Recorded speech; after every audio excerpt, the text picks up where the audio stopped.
Today I will be making this very simple crochet top. This is what it looks like from the back and the front. So let's get started.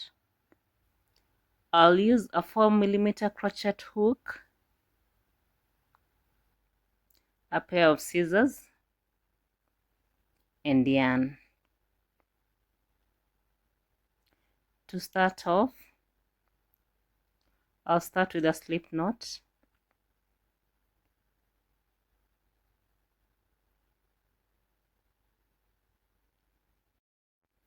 And then I'll start chaining.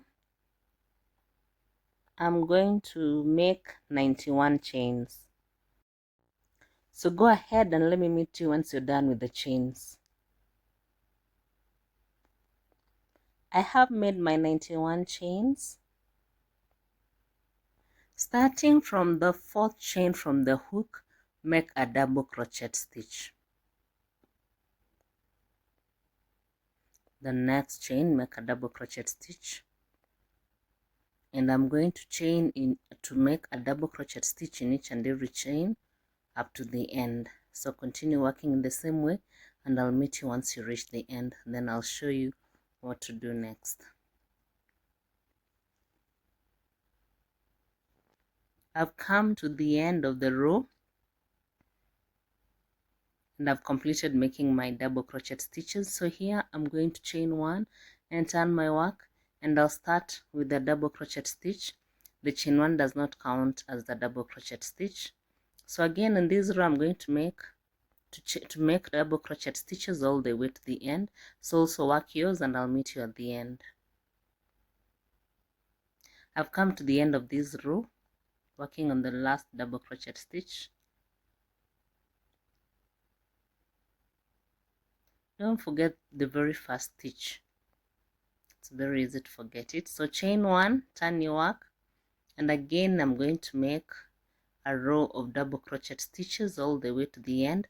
So also work this row and I'll meet you at the end of the row. Then I'll show you what to do next.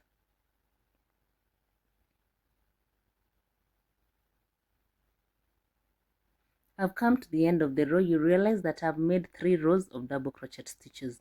Now in this other row I'm going to work in a different way. Make 4 chains, then turn my work. Now I'm going to skip the first chain and into the next I'll make a double crochet stitch. Just follow with me carefully. Chain 1, skip 1, and into the next make a double crochet stitch. Chain 1, skip 1, into the next make a double crochet stitch.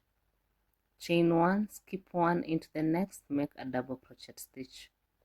So this is how the row will be. Work like this to the end, and I'll show you what to do once you reach the end of the row.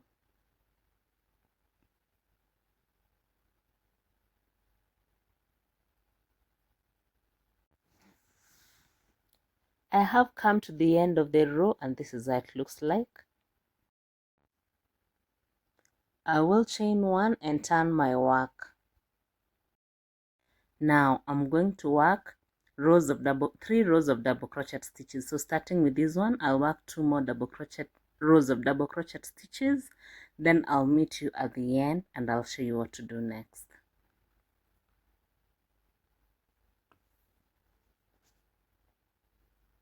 Well, I have done 7 rows. So starting the next row, I'm going to chain 4 and then skip 1 and into the next make a double crochet stitch. Chain 1, skip 1, into the next a double crochet stitch. Chain 1, skip 1, into the next a double crochet stitch. This is how this row is going to work. And now this is going to be how the repeat will be for the row. So you work 3 double crochet stitches and then you make a lace in between, then another 3 double crochet stitches. I'm going to work 51 rows in total. So I'll meet you once you're done and I'll show you what to do next. I'm already done with my panel and I've made my 51 rows. Here it is. So work another panel, then we'll join these two together. Here is my first panel. This is how it's come out, as you can see. I also have another panel, so we have two. It's actually made up of two pieces or two panels. Now I'm going to measure the neck area so that we know where to leave space for the neck, even as I stitch the shoulder part. Using a tape measure, I'll measure the shoulder, and it's about 19. I'm going to leave space of around 5 inches. So I'll put my stitch marker there. That is the area for the shoulder. I'll also do the same from the other side.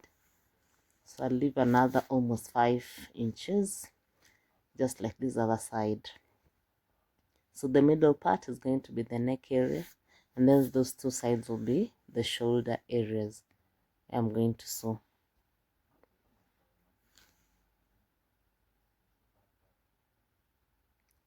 Just making sure so that both sides are identical.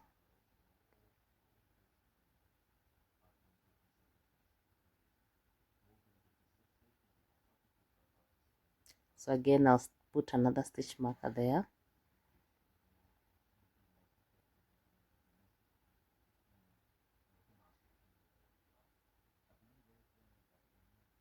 Like that. Using a darning needle, I'm going to stitch the shoulder part. I'm just going to stitch around 3 chains from the beginning of the shoulder part, and at the end of the shoulder part also 3, because remember in the center I'm going to leave some space, making it look stylish. Okay, so also stitch yours and we'll see how it comes out. So stitch this end and the other side of the same shoulder, and then also do the same to the other side of the shoulder, and we'll see how it comes out.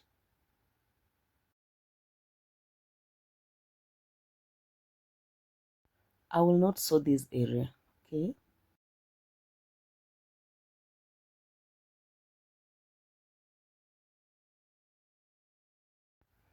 So we are also doing the same to this other side as we remove the stitch marker,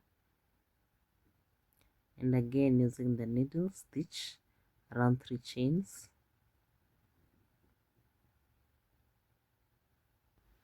So again, just do the same on the other shoulder, and this is how the shoulders come out, and then that is the neck area, and that is again the shoulder area which has an opening. Yeah, now I'm going to work the sides, so I'm going to sew the sides, but first things first, I need to leave the shoulder, not the shoulder, the armhole.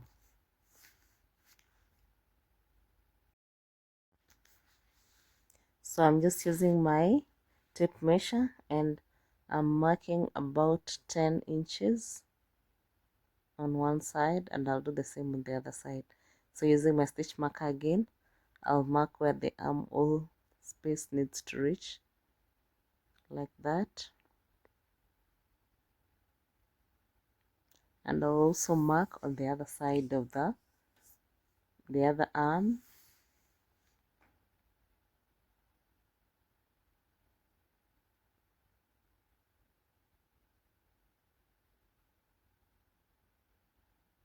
And then using again my darning needle, I'll sew this area.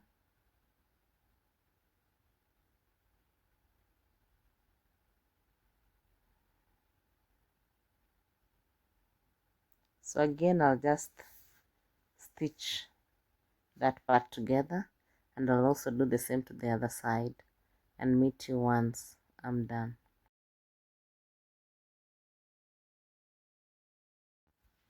Here I'm done stitching, and so far this is what it looks like. That is the side, that is the other side. We have the armhole area, we also have the other armhole area on the other side, and that is where the shoulder is, that is the neck area, and that is the shoulder area again. Let's dress it up and see how it looks like. It looks simple and cute. What do you think? Has yours come out? I hope you also love it. Thank you.